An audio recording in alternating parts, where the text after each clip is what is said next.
কসবা গণধর্ষণ কাণ্ডের ঘটনার পুনর্নির্মাণে পুলিশ শুক্রবার ভোর 4টা নাগাদ 4 অভিযুক্তকে নিয়ে কসবা কলেজে তদন্তকারীরা 4 ঘন্টারও বেশি সময় ধরে চলে পুনর্নির্মাণ।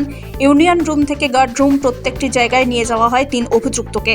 অভিশপ্ত ওই রাতে কোন জায়গায় কি ঘটেছিল, নির্যাতিতার সঙ্গে কারা কারা ছিল, কি হয়েছিল, যাবতীয় তথ্য জানার চেষ্টা করছে তদন্তকারীরা।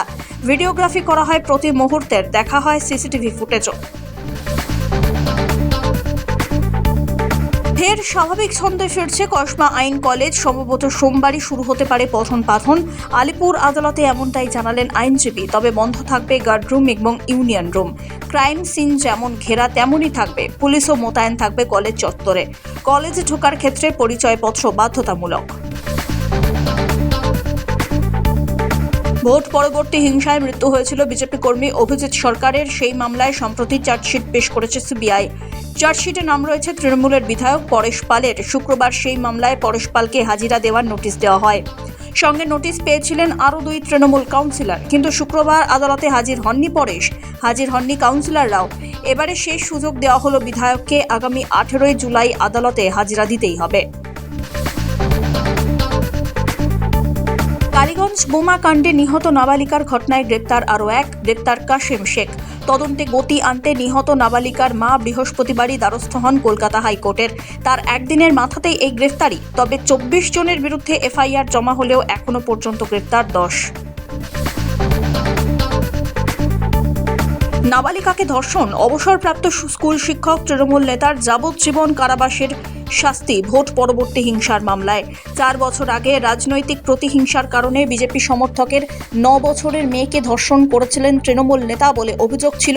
2021 সালের ভোট পরবর্তী হিংসা সংক্রান্ত মামলায় অভিযুক্ত সেই তৃণমূল নেতা অবসরপ্রাপ্ত স্কুল শিক্ষক রফিকুল ইসলামকে যাবজ্জীবন কারাদণ্ড দিল মালদা জেলা আদালত।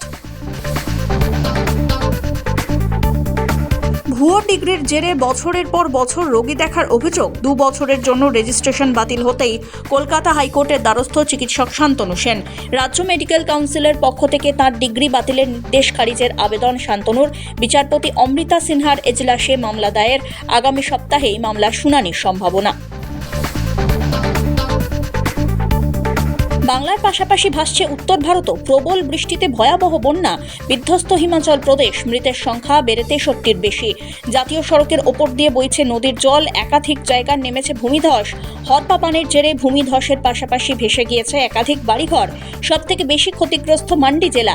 প্রায় 400 কোটি টাকা সম্পত্তি ক্ষতিগ্রস্ত। এখনো পর্যন্ত নিখোঁজ 40 জন। নিখোঁজদের উদ্ধার কার্যে এনডিআরএফ, এসডিআরএফ এর তল্লাশি শুরু হয়েছে পার্বত্য অঞ্চল জুড়ে। বৃষ্টিতে বিপর্যস্ত উত্তরাখণ্ড। আপাতত বন্ধ 4 ধাম যাত্রা। রাস্তায় ধস নেমে যোগাযোগ বিচ্ছিন্ন অন্তত 20টি গ্রামের। গত 5 দিন ধরে বন্ধ বদ্রীনাথ জাতীয় সড়ক। 4 ধাম যাত্রাও সাময়িকভাবে বন্ধ রেখেছে উত্তরাখণ্ড সরকার। পরিস্থিতির বিষয়ে খোঁজ খবর নিতে শুক্রবার মুখ্যমন্ত্রী পুষ্কর সিং ধামিকে ফোন করেন কেন্দ্রীয় স্বরাষ্ট্রমন্ত্রী অমিত শাহ। আর্থিক সাহায্য দিতে গড়িমসি। ক্ষতিপূরণ দেওয়ার প্রক্রিয়ার নামে সংবেদনশীল তথ্য চাওয়া। আহমেদাবাদ দুর্ঘটনায় আর্থিক সাহায্য দেওয়া নিয়ে একের পর এক বিস্ফোরক অভিযোগ এয়ার ইন্ডিয়ার বিরুদ্ধে। ইতিমধ্যে এয়ার ইন্ডিয়ার তরফে মৃতদের পরিবার পিছু 1 কোটি টাকা করে আর্থিক সাহায্যের কথা ঘোষণা হয়েছে। আহতদের চিকিৎসার সব দায়িত্বও নিয়েছে সংস্থা।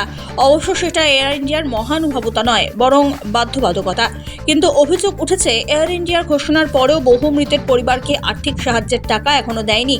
উল্টে ফর্ম পূরণের জন্য এমন কিছু তথ্য দাবি করেছে যা গোপন এবং আর্থিকভাবে সংবেদনশীল। তবে ভারতীয় বিমান সংস্থা সেই সব অভিযোগ খারিজ করে দিয়েছে। টায় পাশ হয়ে গেল ওয়ান বিগ বিউটিফুল বিল।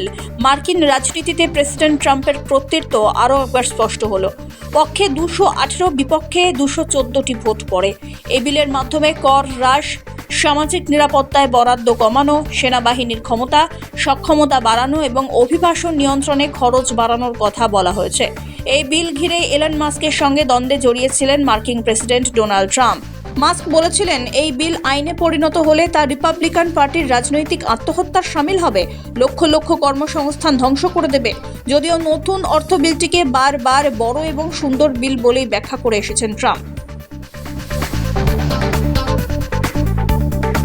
নজর রাখবো আবহাওয়ার খবরের দিকে। আকাশের মুখভার, তুমুল বৃষ্টি জেলায় জেলায়। পশ্চিমবঙ্গে ফের ঘূর্ণাবর্ত, 3 দিনে 20 জেলায় তুমুল বৃষ্টির পূর্বাভাস। রবিবার পর্যন্ত বিক্ষিপ্তভাবে ভারী বৃষ্টি দক্ষিণবঙ্গে। শনি এবং রবিবার বৃষ্টি কিছুটা কমলেও সোমবার থেকে আবারও একই ছবি, শুরু হয়ে যাবে ভারী বৃষ্টির স্পেল, জানালো হাওয়া অফিস।